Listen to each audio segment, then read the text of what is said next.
Ang tanong ko po kasi gito, paano ko po ba mapapaniwala ang iba na may Biblia? Di ho ba dumating sa maraming proseso? Na may Biblia? Kasi meron... Hindi mo na kailangan paniwalain may Biblia. Pakita mo lang, Biblia, Di ho kasi, kinakatira kasi nila, gawa raw ng tao. Oo, gawa ng tao. Huwag ka rin maniniwala dyan sa upuan mo. Gawa ng tao yan, huwag ka uupo riyan. Ibalibag mo na yung mic mo, gawa ng tao yan, ba't mo ginagamit? Di ba?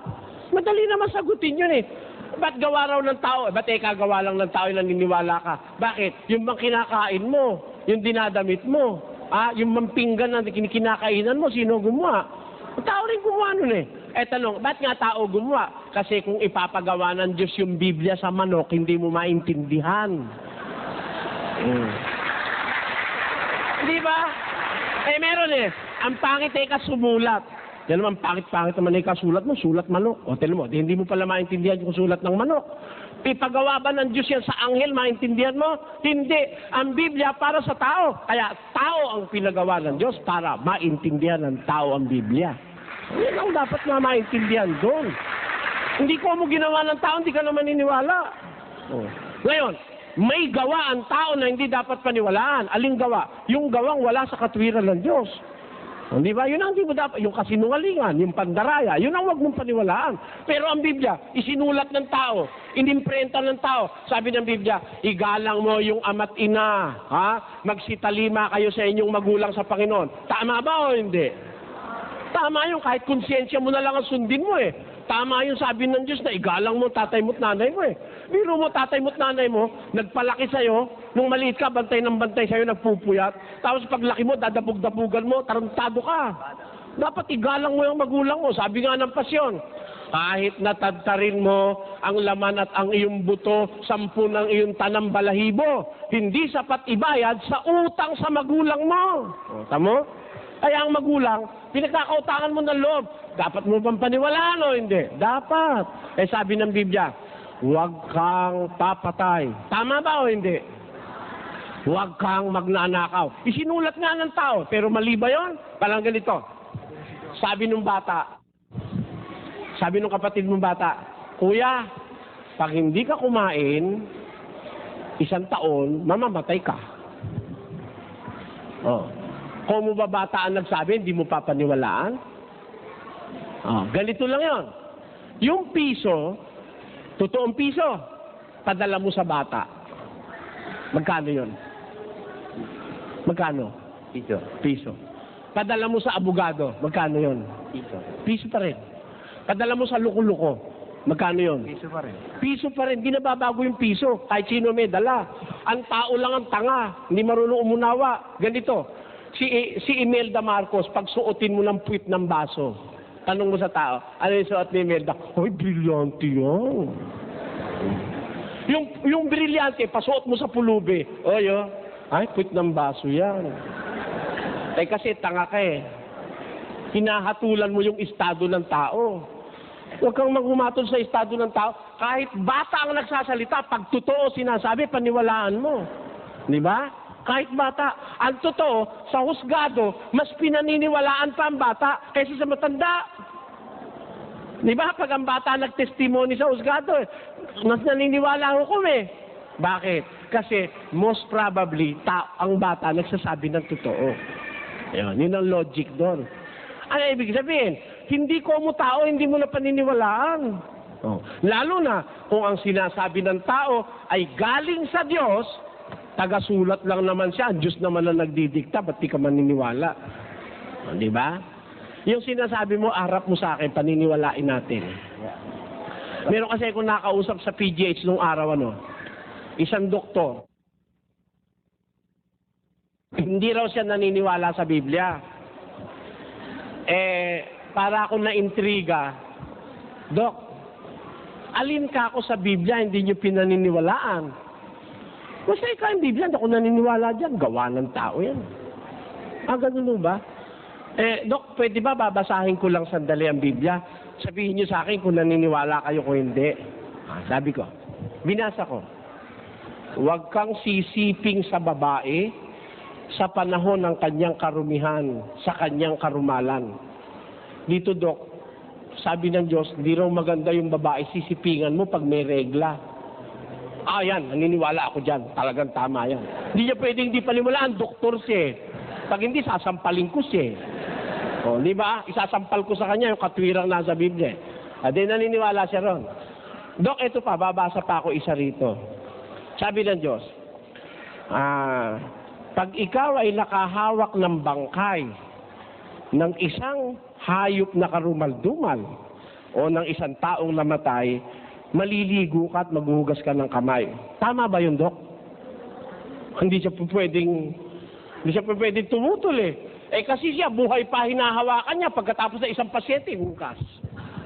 Pagkatapos na hipuin sa pasyente, hugas. Hindi pa patay yun, buhay pa yun. Hugas na siyang hugas. Sa Biblia, pag patay, hugas ka. Naliligo ka pa. Tama ho ba yun, Dok? Medically and scientifically, tama yun. Yan. Tama yan. Naniniwala ako dyan. Lahat nung may kinalaman sa doktor, pinagbabasa ko. Mamayang konti, nakakaisang oras na kami. Sabi mo, Dok, di ka naniniwala sa Biblia. Alin lang hindi mo pinapaniwalaan sa Biblia? Hindi siya makasagot eh. Natulala siya. Lahat ng basahin ko, naniniwala siya. Pag magkakain ka, maghugas kang kamay. Pag tatay ka, tabunan mo ng lupa. Nasa Biblia eh. Tututulan niya ba yung doktor siya?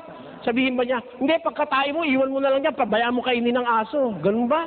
Hindi ka doktor niyan. Nakalagay doon, pag tumai ka, tatakpan mo ng lupa. Tama ba yun, Dok? Tama raw.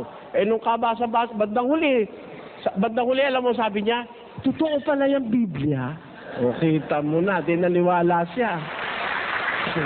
Kaya lang mo sinasabi, yung iba pangase, yan naman ang Biblia, kulang yan eh. Meron akong nakausap nung araw, pare.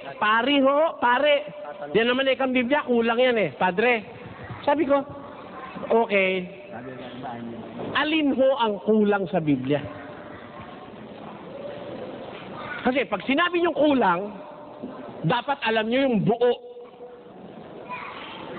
Tama po ako o hindi? Halimbawa, tinawag mo yung mga anak, halika kayo lahat, mga anak! Dumating, 8. Ba't kulang? Sabi ng nanay, ba't kulang? Kasi alam niya, siya mga anak niya. Kaya mo muna sabi kulang, alam mo yung buo. Tama o hindi? Sabi ng pare, kulang daw Biblia. Ano kulang, padre? Siyensya, nasa Biblia. Psikolohiya, nasa Biblia. Aritmetika, nasa Biblia. Lahat ng maiisip mo, nasa Biblia. Gusto mo, patunayan ko sa'yo. Mag-isip ka na kahit anong bagay, babasahin ko sa Biblia. Yung hindi mo nga naiisip, pwede ko pa rin basahin sa Biblia. Ano ang kulang sa Biblia? Bakit mo sasabihin kulang ang Biblia? Para mo masabing kulang ang Biblia, alam mo ang buo. Sino naman nakakaalam ng buo kundi ang Diyos?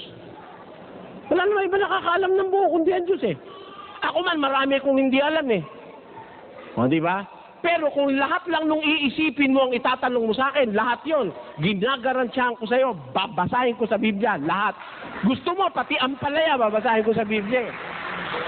Pati bawang, pati pipino nasa Biblia, sibuyas nasa Biblia, ampalaya nasa Biblia. Ano pa rito ang alam niyong gulay? Yan, nasa Biblia yan. Ito ba? Totoo ba itong bulaklak na to? Kasi nung dito ako pumunta nung puro mga paper roses yun. Yan, nasa Biblia yan.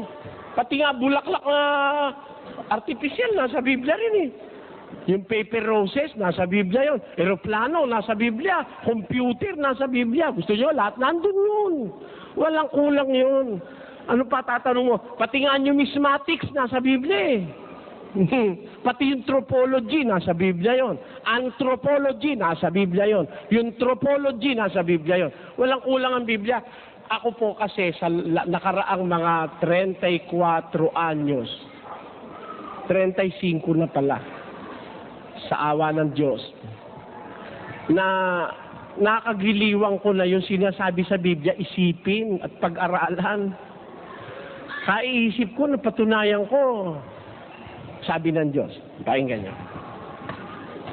Isipin mo ang sinasabi ko at sapagkat bibigyan ka ng Panginoon ng pagkaunawa sa lahat ng mga bagay. Ayun ang sabi ng Diyos. Isipin mo ang sinasabi ko. bibigyan ka ng Diyos ng pagkaunawa sa lahat ng bagay. Kaya pag mag-iisip ka lang, maintindihan mo eh. Mag-isip ka po, pati buhok nasa Biblia. Di ba?